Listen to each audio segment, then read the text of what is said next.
আমি তোমার সঙ্গে বেঁধেছি আমার প্রাণ,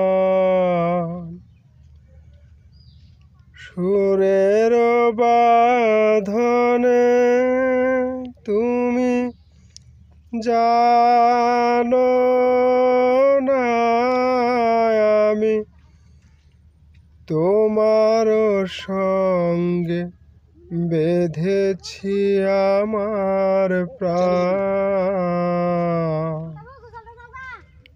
সুরের বাঁধনে। সুপ্রিয় দর্শক, চলে আসলাম আমার প্রিয় সেই বানকিনা গ্রাম, আমার ছোট্টবেলার শৈশব স্মৃতি বিজড়িত সেই আমার প্রিয় বানকিনা স্কুল মাঠ। তো আমার ছোটোবেলার পুরো সময়টা আসলে এই গ্রামের পথে প্রান্তরে ধুলামাটি কাদার সাথেই কেটে গেছে। এখন কর্মব্যস্ততার কারণে যত দূরেই থাকি, মাঝে মাঝেই মনে পড়ে, ভীষণভাবে মনে পড়ে আমার সেই এই প্রিয় গ্রামের সেই স্মৃতিগুলো, এই সবুজ, এই পাকপাখালির সুরে সুবোধ এই প্রিয় গ্রামের কথা। তো এখন যে জায়গাটি আপনারা দেখতে পাচ্ছেন, এটি আমার প্রিয় প্রাইমারি স্কুল। এই জায়গাটার মধ্যে আসলে নিয়ে আসার একটা কারণ হচ্ছে, তো ছোটোবেলায় আমরা খুব দুষ্ট ছিলাম, আমাদের একটা গ্রুপ ছিল, ছোট ছোট বাচ্চারা আমরা মিলে একটা গ্রুপ ছিল, দুষ্টুমির একটা পুরা গ্রুপ ছিল আমাদের। তো সারাদিন শুধু ছুটোছুটি, হইচই, মৌমাছির চাকে থেকে মধু খাওয়া, তারপর পাখির বাসা থেকে ডিম চুরি করা, তারপর বিভিন্ন রকমের ফলের গাছে উঠে ফল খাওয়া, তারপর এই সব করে আমরা ছোটোবেলাটা কাটাতাম। এই যে এই যে স্কুলটা দেখছেন, বিল্ডিংটা টিন শেড, এই কর্নার দিয়ে আমরা ছোটোবেলায় কিন্তু তরতর করে এই চালের উপরে উঠে যেতাম, কিন্তু এখন সেদিকে তাকালেই ভয় হয়। আসলে ছোটোবেলাটা খুবই সুন্দর একটা সময়, অনেক দুরন্তপনা, অনেক সাহসী ছিলাম আমরা। এই যে বড় বড় গাছ দেখতেছেন, এই গাছগুলো তখনও এরকমই ছিল, অনেক পুরাতন গাছ এগুলো। এই গাছে প্রচুর আম ধরতো ছোটোবেলায় যখন আমরা স্কুলে পড়তাম।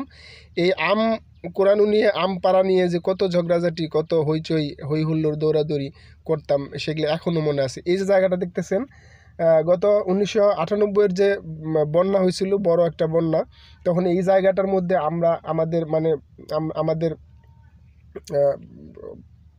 এলাকার প্রচুর মানুষজন একত্র হয়ে এখান থেকে মাছ ধরতো। আমিও এখানে একটা জাল ফেলছিলাম, আমি খুব ছোট্ট ছিলাম, আমার জালে একটা বড় রুই মাছ ধরা পড়ছিল। আমার জীবনের সবচেয়ে বড় মাছটা আমি এখান থেকে ধরছিলাম, প্রায় 5.5 কেজি ওজনের একটা কাতলা মাছ আমার জালে ধরা পড়ছিল।